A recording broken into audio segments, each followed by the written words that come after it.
আশা করি সবাই ভালো আছো। আজকে রেসিপিতে আমার লাগছে 2 চামচ পোস্ত, 8-10টা কাজু, চালমগজও দিতে পারো, আমার কাছে নেই। আর লাগবে মাংস, চিকেনটাকে আমি নুন মাখিয়ে রেখেছি, আর পেঁয়াজ, রসুন, গরম মশলা, শুকনো লঙ্কা, কাঁচা লঙ্কা, দুধ। এবার যে আমি গুঁড়ো করে রেখেছিলাম পোস্ত আর কাজু, তার মধ্যে পেঁয়াজ আর রসুনটা দিয়ে আমি একটা পেস্ট বানিয়ে নেব। এতে কিন্তু আমি আদা দেবো না, আদা ছাড়াই হবে এটা। আচ্ছা, এবার তেলটা আমি বসিয়ে দিয়েছিলাম, তেলটা আমার গরম হয়ে গেছে। তেলটা গরম হয়ে গেলে এবার আমি গরম মশলাটা দিয়ে দেবো। গরম মশলাটা দিয়ে এবার নাড়াচাড়া করে গরম মশলা যখন সুন্দর একটা গন্ধ আসবে, তখন আমি যে চিকেনটাকে নুন মাখিয়ে রেখে দিয়েছিলাম, ওই চিকেনটা এবার আমি তেলের মধ্যে দিয়ে দেবো। দিয়ে এবার চিকেনটাকে ভাজবো, কিন্তু আমি লাল করব না, চিকেনটা লাল করব না। এটা আমার একটা হোয়াইট চিকেন হচ্ছে, তার মধ্যে কিন্তু আমি কোনো মশলা দিচ্ছি না, না হলুদ, না জিরে, না ধনে, কিচ্ছু দেবো না। হ্যাঁ, শুধু পেঁয়াজ রসুন এই দিয়েই হবে। তা পেঁয়াজ আর রসুনের পেস্টটাও আমি এর মধ্যে দিয়ে দিলাম। দিয়ে এবার ভাজতে থাকবো যতক্ষণ না পেঁয়াজ আর রসুনের ওই কাঁচা গন্ধটা চলে যায়, ততক্ষণই আমি ওটাকে ভাজতে থাকবো। আর অল্প অল্প তেল বেরিয়ে আসবে, এই অবস্থায় আমার ভাজাটা কমপ্লিট হবে। এবার এর মধ্যে আমি একটুখানি নুন দিয়ে দিলাম।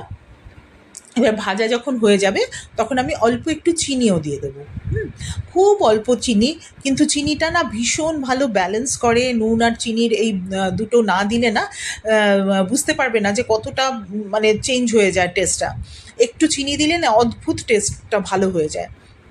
অনেকেই মনে করে যে চিকেনে আবার চিনি মানে ওই এক খাবলা চিনি নয়, কিন্তু একদম খুব সামান্য চিনি, কিন্তু তাতেই অদ্ভুত সুন্দর টেস্ট এসে যায়। আচ্ছা, এবার আমি দুধটা দিয়ে দিলাম। দুধটা দিয়ে আমি মাংসটাকে পুরো এই দুধে সেদ্ধ করব। আর দুধের মধ্যে আমি এবার কী দিয়ে দেবো না, শুকনো লঙ্কা আর কাঁচা লঙ্কা। আমি তো এখানের মধ্যে কোনো রকম ঝাল কিছু দিইনি, তাই কাঁচা লঙ্কাগুলোকে আমি একটু চিড়ে দেবো যাতে একটু ঝাল বেরিয়ে আসে। আর লাল লঙ্কাগুলো শুধু এই সুন্দরের জন্য। আর এই সাদা চিকেনের মধ্যে না এই লাল লঙ্কা আর সবুজ লঙ্কা, দুটো লঙ্কা যখন পড়ে এত সুন্দর দেখতে হয়। তো আমার এটা হয়ে গেল, আমার চিকেনটা দুধে সেদ্ধ হয়ে গেছে। এবার এর মধ্যে আমি একটু গোলমরিচ দিয়ে দেবো, আর একটু ঘি দিয়ে দেবো। গোলমরিচটা আমি দিতে ভুলে গিয়েছিলাম, গরম মশলার সাথে দিয়ে দিলেই বেশি ভালো হতো। তো যাই হোক, দিয়ে দিলাম। তা আমার রান্না কমপ্লিট। এবার আমি সার্ভ করে দিচ্ছি। এই মাংসটা কিন্তু রুটির সাথে ভীষণ ভালো লাগে, পোলাওয়ের সাথেও খুব ভালো লাগে।